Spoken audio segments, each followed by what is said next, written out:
Bueno, en esta oportunidad voy a hablar sobre el resumen del capítulo 1. En el texto se nos habla sobre el creciente interés del público en cuestiones ambientales.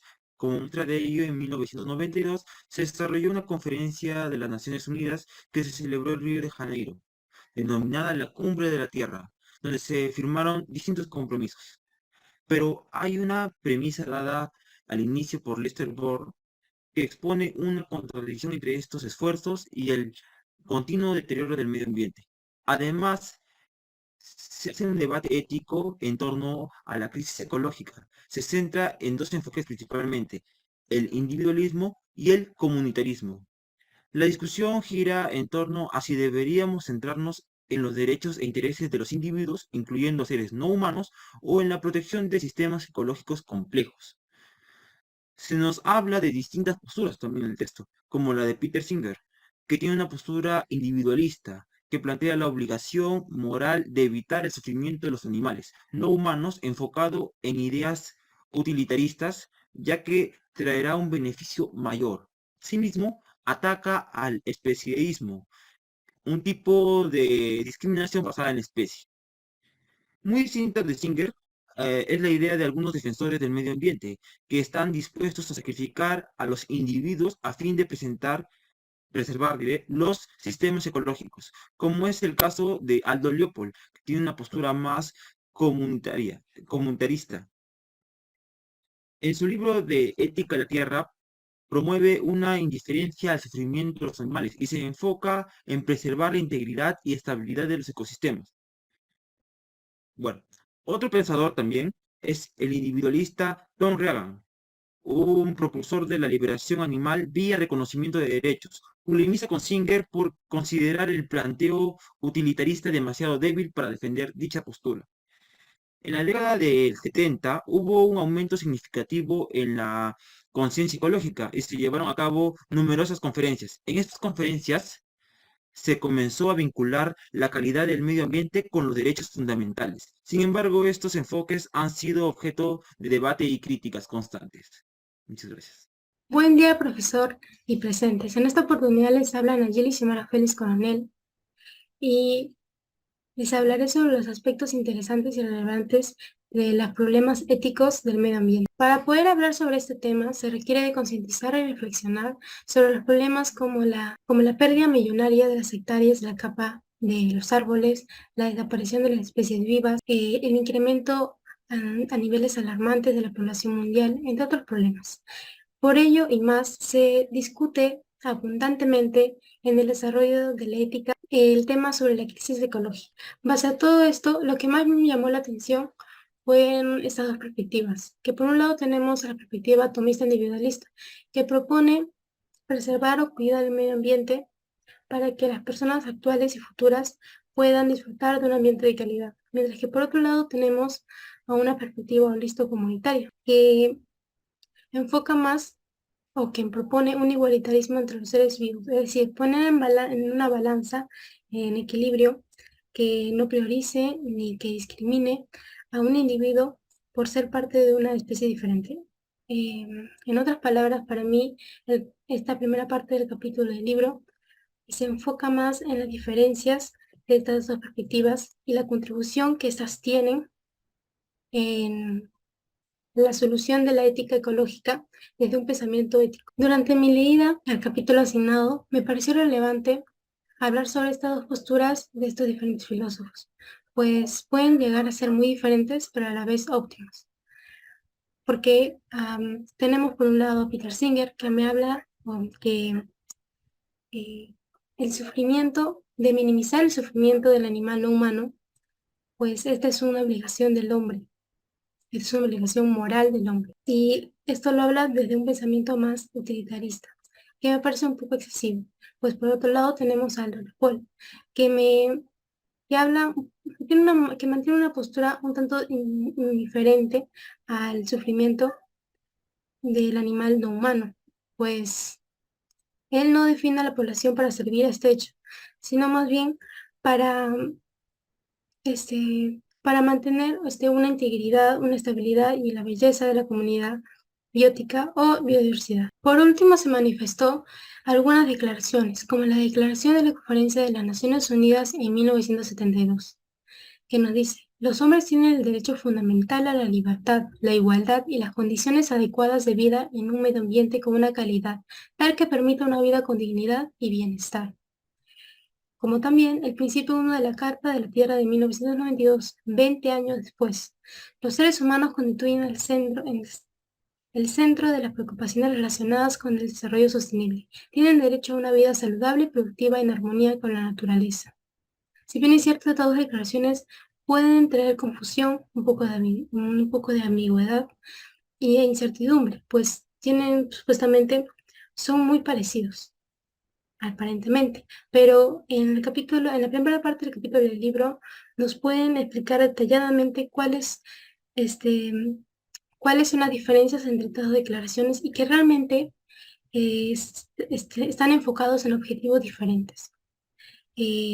Realmente el libro creo que ha sido muy detallado y muy explicado, y eso me ha agradado mucho para poder entender absolutamente pues la mayoría de cosas que la verdad me parecieron muy importantes actualmente y probablemente en el futuro.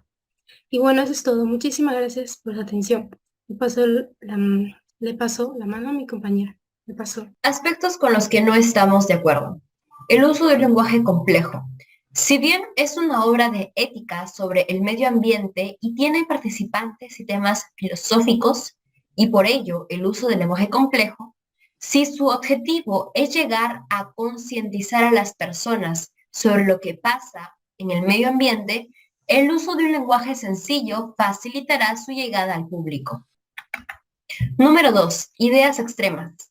Se presentan también el uso de ideas extremas, en este caso de los liberacionistas, quienes plantean estar dispuestos a sacrificar a los individuos a fin de preservar la autenticidad, integridad y belleza de los sistemas ecológicos. Si queremos minimizar el sufrimiento de los animales, plantas y minerales, no tenemos la necesidad de sacrificar personas, sino de buscar un bien común, equilibrado y neutro para todos, por un bien mayor. Luego tenemos el irracionalismo de Lovelock.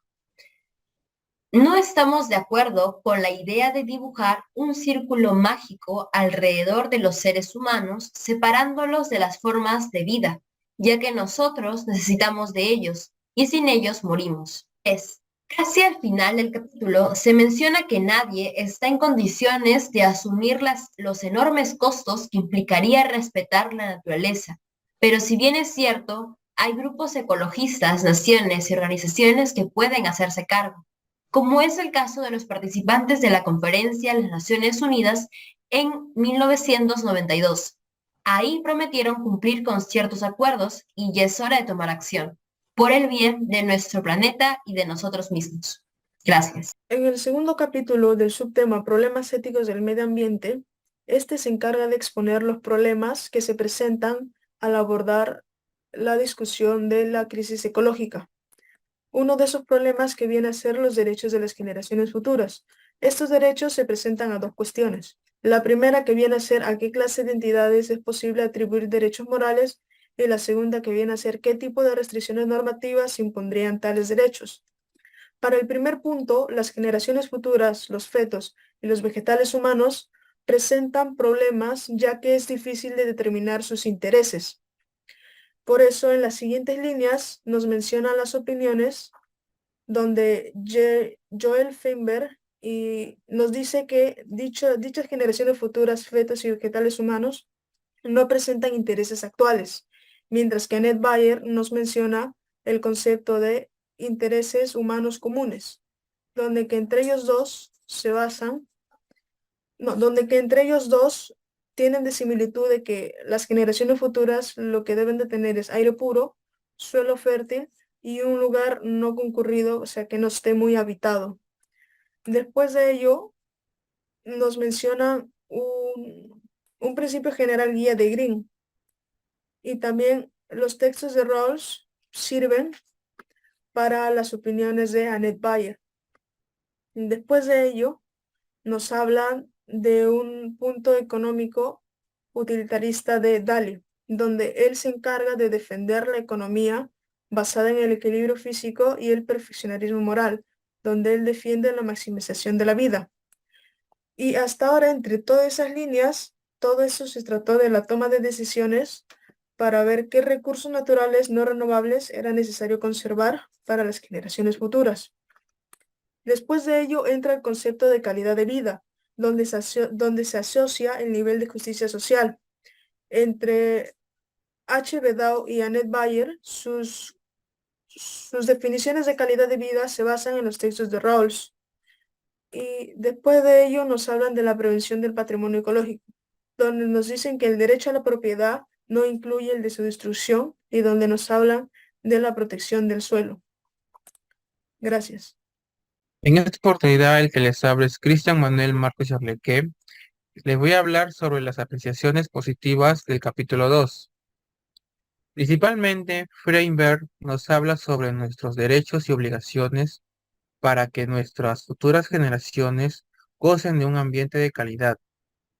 Nos expresa sus cuestionamientos del por qué solo debemos pensar en las personas normales, y esto es debido a que estamos acostumbrados como sociedad a que solo los humanos normales tienen permitido dichos derechos. Por otro lado, Bayer nos expresa que los derechos y obligaciones deben ser cooperativos, lo que denomina como intereses humanos comunes, exponiendo que los intereses no dependan de los gustos del individuo, ya que no es necesario conocer a las personas para informarnos de sus intereses. Estos derechos deben ser en común para todos sin distinción alguna. Otro de los temas recurrentes es el concepto de calidad de vida. Según Bayer, una buena calidad de vida debe ser asegurada por los mismos miembros, permitiéndolo a sus generaciones tener salud y oportunidades. Por otro lado, Bedau asocia la calidad de vida a un concepto no solo económico, sino a averiguar los ideales de los individuos para que puedan gozar de una buena calidad de vida justa, donde cada individuo obtenga sus intereses sin que el otro los pierda, además de evaluar las políticas de conservación y preservación de los recursos naturales no renovables. Gracias. Bueno, les voy a mencionar aquellos aspectos en los que no estamos de acuerdo de la segunda parte de la lectura. El primer aspecto es el lenguaje técnico o léxico avanzado. Durante el texto nos hemos podido percatar que hay ciertas palabras o frases que tienen connotación filosófica. Estas obviamente no ayudarían a la comprensión del lector, ya de que no todos están familiarizados con un lenguaje filosófico o con este tipo de léxico un poco complicado, ya que no es usualmente usado en el día a día. Obviamente estamos en contra porque esto sería como una barrera entre el lector y el autor, que no le permitiría la comprensión al 100% del texto. El siguiente aspecto es la poca profundidad en algunas ideas o referencias. Aquí justamente les he subrayado un ejemplo clave en el cual se hace mención a la teoría de las desigualdades justas de Rawls. Luego, muy brevemente, se intenta explicar la misma en 2 líneas, o incluso menos. Si el autor tuviera como finalidad la comprensión del lector, este ahondaría más en sus ideas, incluso aunque fueran de apoyo. Se sabe que la teoría de las desigualdades no es el eje central de la lectura, pero para ayudar a la comprensión del lector con las ideas anteriores, se debería ahondar mucho más en esta, incluso en cualquiera de los demás ejemplos, ¿no?, que se haya brindado o las ideas que se hayan usado de apoyo, ¿no? Finalmente, falta una mejor explicación de los ejemplos. Hay muchos ejemplos que se toman en cuenta, pero de manera muy breve. Se debería ahondar mucho más en ellos, profundizar en ellos, incluso hacer que el lector tuviera una especie como de analogía con su día a día, que intente buscar quizás algún tipo de familiaridad en ellos, porque esto le permitiría una mejor comprensión de los mismos.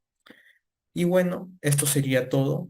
Aquí se acaba esta segunda parte del texto. Bueno, empecemos por el problema que se plantea. Jan Elster presenta un ejemplo ilustrativo sobre la racionalidad colectiva que puede tener relevancia en el contexto de la crisis ecológica. En este caso, un grupo de campesinos comparte tierras cerca de un río y comienza a talar árboles para expandir sus terrenos de cultivo. Sin embargo, esta acción provoca la erosión del suelo debido a la falta de raíces que lo sujeten. Para prevenir esta erosión es necesario que todos los campesinos planten árboles en sus parcelas y que tengan información sobre las acciones de los demás. Ahora, Elster sugiere que la coordinación informada es esencial para abordar los problemas ecológicos. Sin embargo, en la sociedad actual, la coordinación en sociedades altamente especializadas y con déficit en la interacción puede ser difícil. Además, la confianza en el mercado como solución a menudo descarta la información sobre preferencias individuales, lo que dificulta la toma de decisiones colectivas racionales. El autor también critica las teorías éticas que limitan la información relevante para la toma de decisiones morales. Las teorías deontológicas a menudo se centran en la universalidad de las acciones morales, excluyendo otros aspectos importantes. Por otro lado, las teorías utilitaristas reducen la información a la utilidad o el bienestar material, ignorando aspectos cruciales de la acción moral. Ahora vamos con las soluciones éticas. A pesar de estos desafíos, el autor propone algunas soluciones éticas para abordar la crisis ecológica. 1. Aplicar el principio moral kantiano de la igualdad y la inmoralidad de las excepciones. Supongamos que existe una comunidad que está considerando construir una fábrica que emitirá una gran cantidad de contaminantes. Desde una perspectiva kantiana, se podría aplicar el principio de la igualdad y la inmoralidad de las excepciones de la siguiente manera. Principio de igualdad. Según Kant, una acción es moralmente correcta si puede ser universalizada. Es decir, si todos podrían llevar a cabo la misma acción en las mismas circunstancias sin que se produzca un conflicto moral. Inmoralidad de las excepciones. Kant también sostiene que no se puede hacer excepciones a las reglas morales si construir una fábrica altamente contaminante en esta comunidad fuera moralmente inaceptable, entonces no se podrían hacer excepciones basadas en circunstancias especiales. Siguiendo estos principios, si la construcción de la fábrica causaría un daño significativo al medio ambiente y ese daño no sería aceptable si todas las comunidades hicieran lo mismo, entonces desde una perspectiva kantiana sería moralmente incorrecto construir la fábrica. Esto se basa en la idea de que todos los individuos y comunidades deben actuar de acuerdo con principios que puedan ser universalizados sin conflicto moral y no se pueden hacer excepciones para justificar acciones perjudiciales para el medio ambiente. 2. Ampliar la base informativa de la ética al incorporar conceptos infravalorados como los relacionados con la buena vida y la convicción. Imagina una situación en la que una empresa está considerando implementar una política de trabajo desde casa para sus empleados.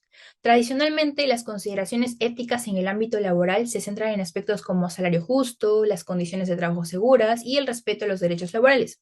Sin embargo, ampliar la base informativa de la ética podría considerar otros aspectos tales como la buena vida, ya que al incorporarse el concepto de la buena vida en la ética laboral, la empresa podría evaluar cómo la política de trabajo desde casa impacta la vida de sus empleados. Y la convicción personal. La ética también debe respetar las convicciones personales de los empleados. Algunos empleados pueden tener razones personales o convicciones éticas que les hagan preferir trabajar en la oficina. Ampliar la base de información de la ética implica respetar estas preferencias individuales y no imponer una política única para todos. Entonces, en este contexto, ampliar la base informativa de la ética significa que la empresa considera no solo aspectos tradicionales como el salario y las condiciones de trabajo, sino también cómo la política de trabajo desde casa puede afectar la calidad de vida de los empleados. Esto conduce a decisiones éticas más completas y que tienen en cuenta las necesidades y valores individuales de los empleados. Ahora vamos a continuar con las otras soluciones. 3. Redefinir la libertad en términos de deseos autónomos para diferenciarla de los deseos heterónomos impulsados por el comunismo. 4. Promover la creación de sociedades más justas que aborden la deuda ecológica y busquen políticas de redistribución equitativa. En resumen, Elster destaca la importancia de la coordinación informada y la ética en la gestión de la crisis ecológica, proponiendo un enfoque que combine la igualdad, la formación ampliada y la responsabilidad social para abordar este desafío global. Gracias.